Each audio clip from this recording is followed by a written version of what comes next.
Hello and welcome to the Young Devs podcast. My name is Yusuf Ismail, the host of the podcast. And today, unfortunately, I'm not joined by Ismail, who's the co-host. He is currently busy with his studies as he's looking to apply to Cambridge, and as a result, is busy with his further math work. But in terms of the podcast style, I know it's been over a month since we've uploaded the pilot episode. I've kind of decided to take it on my own journey until Ismail is done with his studies, where then we'll discuss with him on lots of plans next. But in terms of for now, I want to make it more advice-based and educational-based, be it from the tech side or from the study side, from my sixth form side.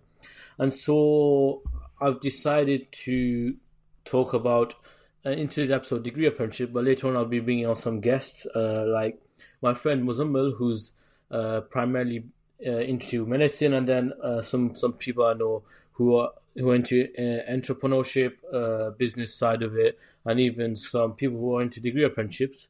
I haven't managed to sort the degree apprenticeship side of it, but I'm in talks with some people.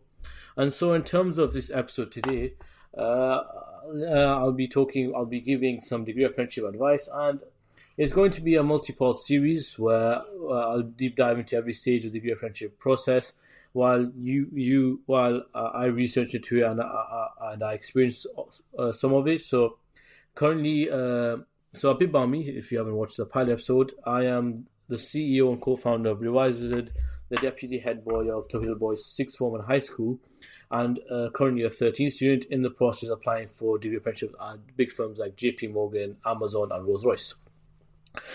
Currently, I have reached the assessment center stage for JP Morgan, and I have it on the 23rd of January, which by then I'll be able to give my advice on that side of it. But in terms of the applying side of it, CV, all that stuff, and online assessments, so far I've applied to 12, and so I'm picking up the experience here, and then I'm learning while discussing with other people, getting advice from people watching YouTube videos, etc.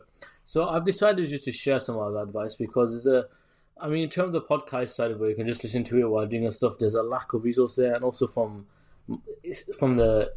my perspective. All right, so let's start with the basics. What exactly is a degree apprenticeship? So in simple terms, you work full-time at a company, earn a salary, and complete a degree at the same time, all without the student debt. And according to statistics, the average UK student loan debt exceeds £40,000. With a degree apprenticeship, you bypass that entirely while gaining practicality and hands-on experience. That alone gives you advantage over graduate students who struggle to find jobs at the moment. Example, if you look at the American sector, a lot of graduates have graduated in 2023 are still able to find jobs. So if you do a degree apprenticeship, especially in the UK, that gives you the advantage where you're able to secure a job straight after you finish the 4 years of your degree apprenticeship, because a lot of companies are willing to offer you a job. For example, with Amazon, if you do well in the 4 years, they will offer you a job. So you don't there's that risk thing is automatically gone. It's out the window. And so the benefits are clear. You're financially saving. These are obviously the basic benefits. So financially saving, you get paid to learn. Industry aligned, you're studying exactly what your field demands, and you network, so you're building a career from day one. But here's the thing. So listing these benefits won't make your application stand out. You'll be in the 99%. You'll be the 90% or 99%. And for example, companies like JP Morgan, who hire over 2,000 apprentices annually, and for example, when you're applying to one role, you're competing against 172 people, you want to stand out, and they want to know what's your story and why you want to do it, and they don't want you just to regurgitate facts. So the main questions are: why do you want this role? What inspired you to apply? And how does your personal journey align with their mission and values? For example, if I give from my perspective, I've been coding for the best part of 4 years. This is the technical side of it. And I started coding in 2020.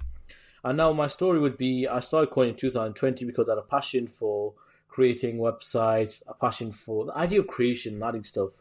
And I started off from Minecraft. I used to play it, and I saw, I want to add my own sword. I want to add my own bow and arrow. I want to add my own potion effects. So the only way to do that is by learning how to program. And so that tells show the company that you have the curiosity side of you have the idea of curiosity, and that's one of the values, for example, of JP Morgan. And then by aligning by these values, it tells the company, oh, you're in the top 1% and they really want you. And so here's a generic example. You've been coding since early teens. Talk about how the hobby grew into passion for solving real world problems. Maybe you struggle with confidence in math, but overcome it in deep analytical skills that now fuel your interest in tech. This is just one example, many examples. For example, you built a product, or you're currently building a product, and that product you've built it because of your own personal reasons. Well, companies love that. They love that. That puts you in the top 1%. And now you've managed to understand and come to the alignment of what exactly is a degree apprenticeship and what you're looking for. And to summarize is, they want your story. They don't want the story of everybody else. They don't want you to regurgitate anybody's story. It has to be unique to yourself. And everybody has their own story.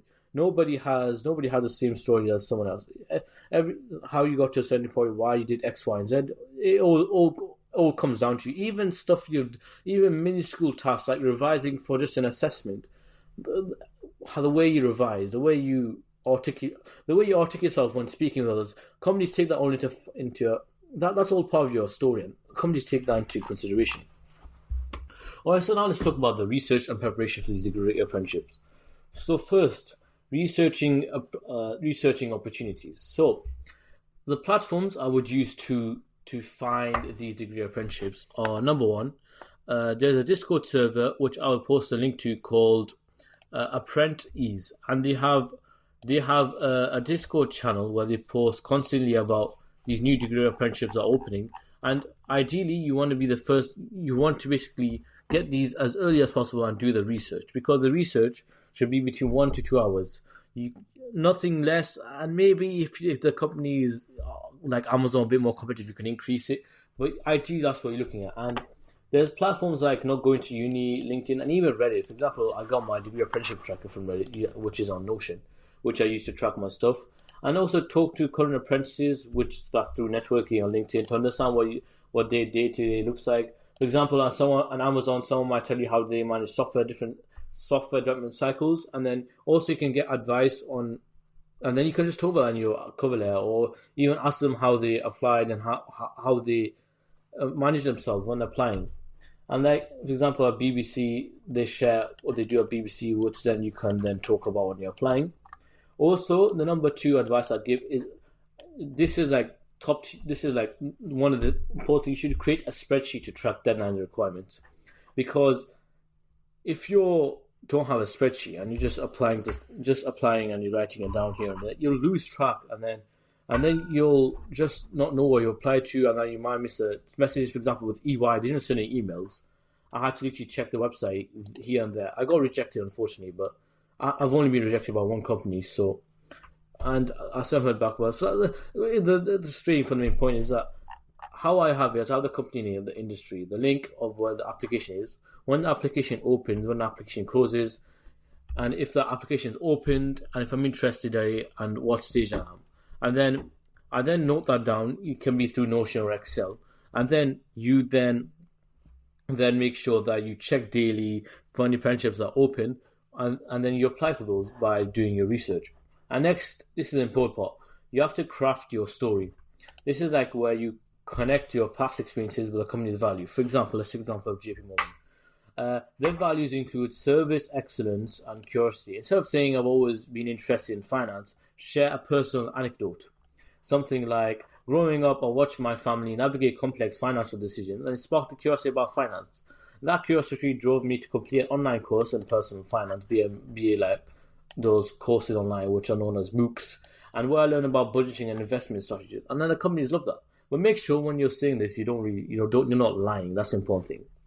And also, lastly, upskilling. Take these relevant courses you've shown proactive by learning, and if you're applying for a tech role, a Python MOOC can be a great addition. Well, and you might be asking, what's a MOOC? It's like an AI course, for example, like Harvard CS50 course, which you do, that you learn, that you're being taught, and you do like example quizzes, and then you get tested on it. And that basically shows that you have passion for learning or a passion for what you're doing. And for finance, something like Introduction to Financial Markets on Coursera could stand out and make you stand out in the top 1%. And don't just list courses, explain how it helps. For example, I completed a Python course on Code Academy where I learned automate repetitive tasks, which I later applied to streamline the process in my part-time job. And then that helps your application a lot. And also one thing I'd say when you're researching it, make sure you really look into the location you're applying to. Because then when I was doing my JP Morgan assessment, and this is one of the feedback I took upon, is that they ask you, what do you think about the city Bournemouth, for example? That's where JP Morgan I'll be applying to. Do your research thoroughly because the degree apprenticeship interviewers love it when you know about the place and they know that you're intrigued. You're not just applying for the sake of applying. And additionally, Moisap, with the chair of the sixth form, and the CEO of Info Group, he came in one Saturday to our school to give us some advice.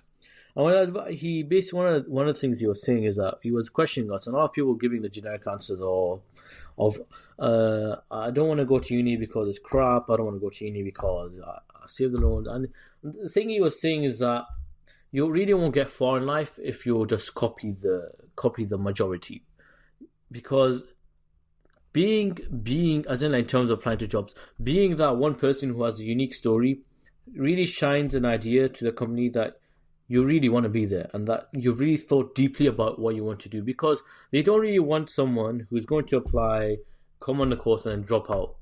Because then you're number one, you're basically wasting their time, and then they'll have to rush and find someone to replace you, which result means you're causing them hassle.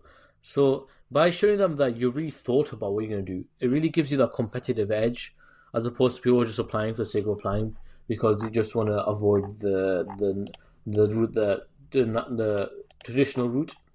Also, more advice he gave included when you're applying, make sure you know that position in and out. Like how many years you're doing the course. For example, JP Morgan, you're doing it 4 years, University of Exeter.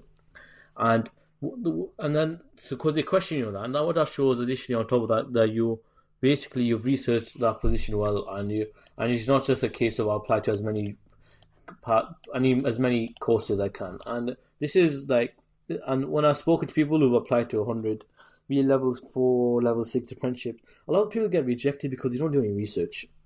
And I see this day in, day out. So, people just keep applying, rejection after rejection after rejection after rejection, and that's because you're not really preparing and you're not really done that thorough research. I mean, you can write all you want on your CV and your cover letter, but if you're not done the thorough research, you'll get exposed, and that's the main point to take from that. And yeah, that's the primary point. Now about the online assessment. So how the online assessment works? I've done the online assessment for Rolls-Royce, JP Morgan. No, JP Morgan was a phone interview.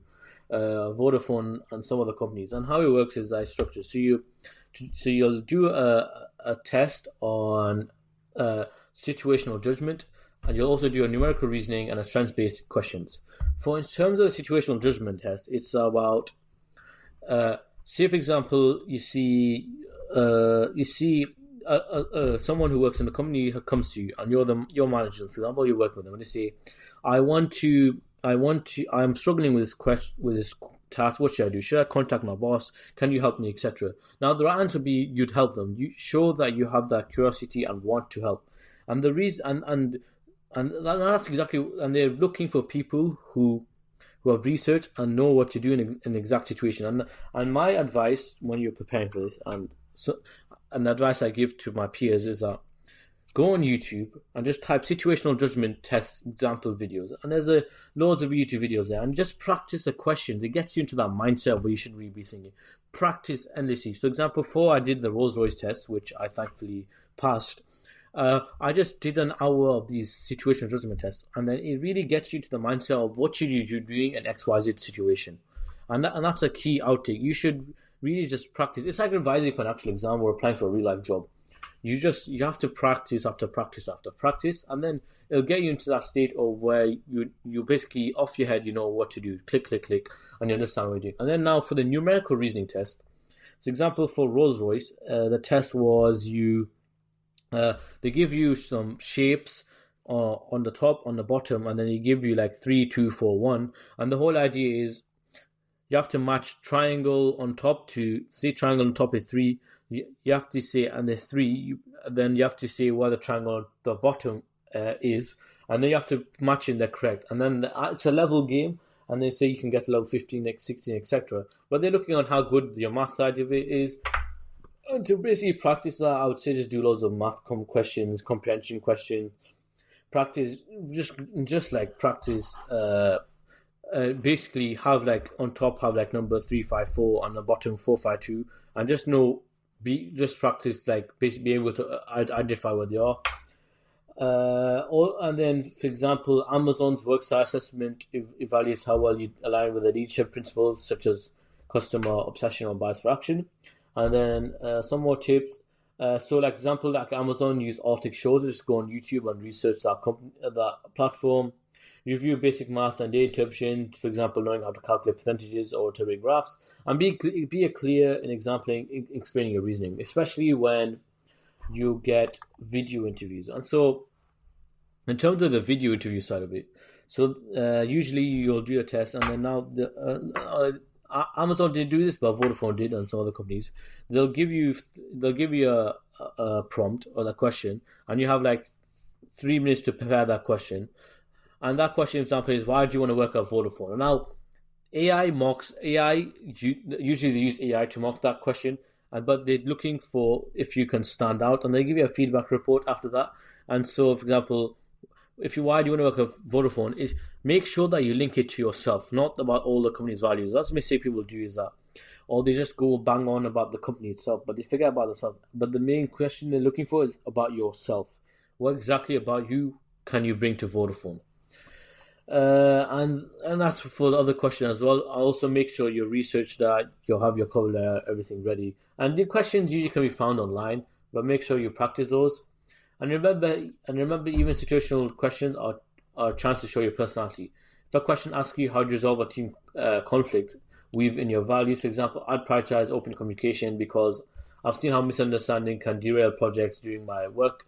Example, in my A-level computer science class. Now, once you're done with the online assessment, you'll have a virtual interview and a video response. And this is basically where they have pre-recorded video, and this is what I was talking about, where they're becoming the norm, and they have a great chance to let your personality shine. So what advice is, stay up in a quiet, well-lit space and practice answers to common questions like, why do you want this role, what motivates you, and tell us just about chances you overcome. And here's how you tell your story effectively. Instead of saying, I'm motivated success in tech, say, when I moved to the UK at the age of 11, for example, I struggled to adapt, but I used technology as a way to connect with others. That experience taught me resilience and sparked my interest in software development. And so for pre-recorded responses, keep your answer concise. Usually they give like 3 minutes to answer the question, so make sure your answer is about 3 minutes. Because I know there's a lot more you can talk about, but make sure it hits that. So aim for 1 minute, 2 minutes, or 3 minutes per question, and practice in show clarity and tone. And now, I'm going to answer the question, why generic applications don't work. So, like companies like Amazon, JP Morgan, they receive thousands of applications every year. And the generic ones don't stand a chance. For example, a generic statement is, I've always been interested for finance because of a stable career. But instead, say something like, growing up, I saw how financial literacy impacted my family decisions. That inspired me to explore finance, and I've since learned about investment strategy through a self-directed course. So that's how you make the story personalized to you. And your story is what sets you apart. And it shows your individuality and passion. And what I would say about how to increase your story is that do some virtual work experience if you haven't done so, to show that you're also interested in developing it further, even though you haven't done the actual role. And you're basically you're passionate about just basically getting the work, getting the experience in already, even though you haven't started the career. For example, I did virtual work experience with Barclays, and I just did that, built just talk about what type of database I'd use, etc. And then you just chuck down your CV and companies of that. Also, one thing I mentioned about the CVs, and this is when I was speaking to someone who works for one of the war companies, that they use artificial intelligence to mark your CVs now. So what I'd say is make sure you got the key points in there and just don't waffle. Just make it concise and keep it to one page. And that's the key thing. Keep it to one page. You don't want to really just talk about too much. So if you have a lot to say, make sure you put the most important things in there. And yeah, that's pretty much it for this episode. I know it's about 20 minutes long. I was hoping to hit 30 minutes mark, but I didn't have as much to say. But the main takeaways you should have is stand out by telling your story, be authentic, not generic. Align your journey with the company's value and prepare for assessment interviews by practicing and showcasing your personality. And also remember, no one else has your story. Use it to your advantage, and it's your greatest strength. Also, yeah, one more thing I'll mention is networking is important. So I think I didn't really mention that. Yeah. So in terms of when you're building your CV or your profile, I'd say using platforms like LinkedIn or LinkedIn can help you improve or companies see of you. So what I'd say is when you're building your LinkedIn profile, make sure you have a profile picture, an about section, and your banner, and just your key skills in there, because a lot of companies look at your LinkedIn profile. And also try to connect and network, and then get recommendations from your teachers. That actually shows that people have had a look at your LinkedIn and people will give you recommendations. It's a bit like when you apply to universities and people give their recommendation on that side of it. And that's pretty much it. So you want to build up your LinkedIn profile, and now that's pretty much the jig of it. Also, in terms of degree apprenticeships, if you have any questions, just let me know what you want to know, and I'm gonna try getting more professional. This is just an episode to get started the series, to get people actually done and gone through the process. And so yeah. So thank you very much for tuning in. If you find this helpful, share with your friends who might benefit. And then if you need any help, connect with me on LinkedIn. My name is Yusuf Irfan Ismail. Or you can just join the Discord the Discord link I'll post in, where you can ask for people about help. And then people share updates about degree apprenticeships. So until next time, stay authentic and keep striving. And goodbye.